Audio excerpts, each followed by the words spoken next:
Welcome back to Ude Repo, your home for deep dives into the tech that shapes our world. Today, we're tackling a big question: what happened to the hydrogen car? Toyota, one of the world's most respected automakers, poured billions into a dream. That dream was the Toyota Mirai, a car that runs on hydrogen and emits nothing but water. It was supposed to be the future. But as you look around today, the roads are increasingly filled with Teslas, Rivians, and Lucids. The electric vehicle revolution is in full swing, while hydrogen cars remain a niche, almost forgotten, curiosity. So, why did EVs win the race so decisively? To understand this, we need to go back to the fundamentals, to the very physics that govern how we store and use energy. It all starts with a concept called energy density. Imagine you have two boxes of the same size. One is filled with feathers, and the other is filled with rocks. The box of rocks is far heavier and denser.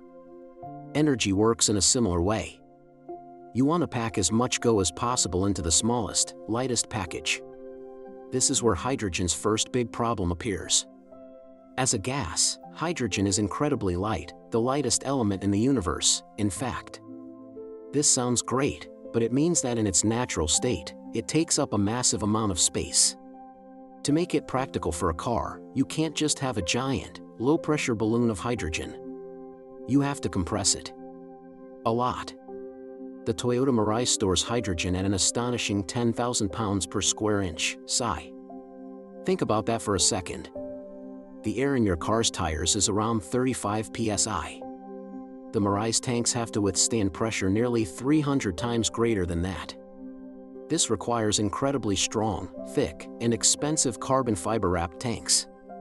Even with all that compression, the energy density of hydrogen by volume still pales in comparison to batteries. A modern EV battery pack, while heavy, stores a tremendous amount of electrical energy in a relatively compact, flat shape that can be integrated into the car's floor. Hydrogen's journey from production to your car's wheels is also incredibly inefficient. This is often called the well-to-wheel efficiency, and it's a critical, though often overlooked, part of the story. Let's trace the path for both technologies. For an electric vehicle, the process is quite direct. Electricity is generated at a power plant, sent through the grid to a charging station, and then flows into your car's battery. There are energy losses at each step, of course. Nothing is 100% efficient. But overall, about 70 to 80% of the initial energy generated at the power plant actually ends up being used to turn the wheels of your EV.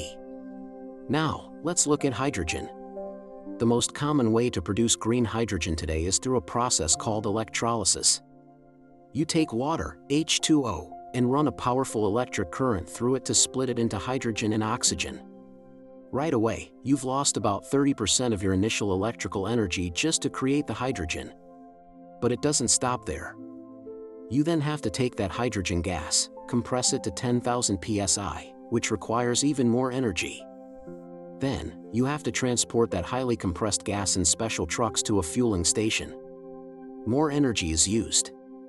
Finally, you pump it into the car, where a fuel cell converts the hydrogen back into electricity to power the motors. This final conversion step in the car is also not 100% efficient. When you add up all these steps, the well-to-wheel efficiency for a hydrogen car is shockingly low, somewhere between 25 to 35%. You start with the same 100 units of electricity, but only a fraction of it actually contributes to moving the car forward.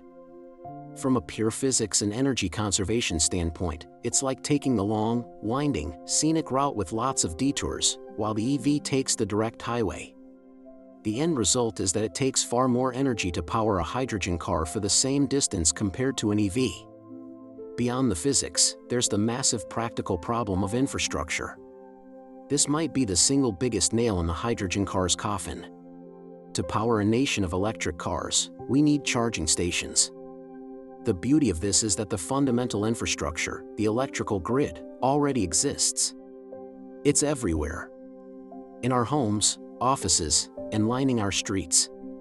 Adding a charger is a matter of tapping into this existing network. A level 2 charger can be installed in a garage for a reasonable cost, and fast chargers, while more complex, are essentially just beefed up connections to the grid. Now, consider what's needed for hydrogen.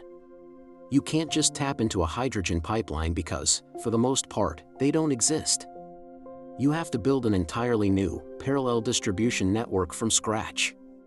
This means building dedicated hydrogen production plants, a fleet of specialized trucks to transport the highly flammable gas, and constructing fueling stations that are far more complex and expensive than a simple EV charger. A single hydrogen fueling station can cost upwards of $2 million to build. Compare that to a DC fast charger, which is a fraction of the cost. The economic case just doesn't add up. This creates a classic chicken and egg problem. Nobody wants to buy a hydrogen car if there are no stations to fuel it. And nobody wants to invest millions in building a fueling station if there are no cars to use it. California, the main market for the Mirai, has a few dozen stations, mostly clustered around Los Angeles and the Bay Area. If you want to take a road trip outside of these specific corridors, you're completely out of luck. The car becomes a very expensive, localized commuter vehicle. Finally, we need to talk about the experience of owning and using the car itself. Automakers promised a simple, 5-minute refuel, just like a gasoline car. And while the refueling process is indeed quick, the reality of finding a working station is another matter. These stations are mechanically complex systems dealing with extreme pressures and cryogenic temperatures. They break down.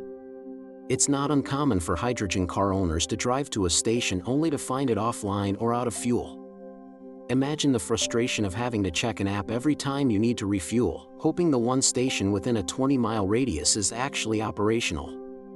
It's a level of inconvenience that most people are simply not willing to tolerate. In contrast, an EV owner starts every day with a full tank by charging at home overnight. The need for public fast charging is only for long-distance trips, not for daily use. This home charging convenience is a game-changing advantage for EVs that hydrogen simply cannot match. So, when you combine the fundamental inefficiencies of the physics, the monumental cost and challenge of building a new infrastructure, and the daily inconveniences of a sparse and unreliable fueling network, the outcome becomes clear. Toyota made a valiant bet on a technology that, on paper, had some appealing qualities. But in the real world, battery electric vehicles offered a more practical, efficient, and economically viable path forward. The market has spoken. The future, at least for the passenger car, is electric. The hydrogen dream, for all its ambition, couldn't overcome the harsh realities of physics and economics. Thank you for joining me on this deep dive. If you found this breakdown interesting and want more content like this, be sure to subscribe to Ude Repo. We'll see you in the next one.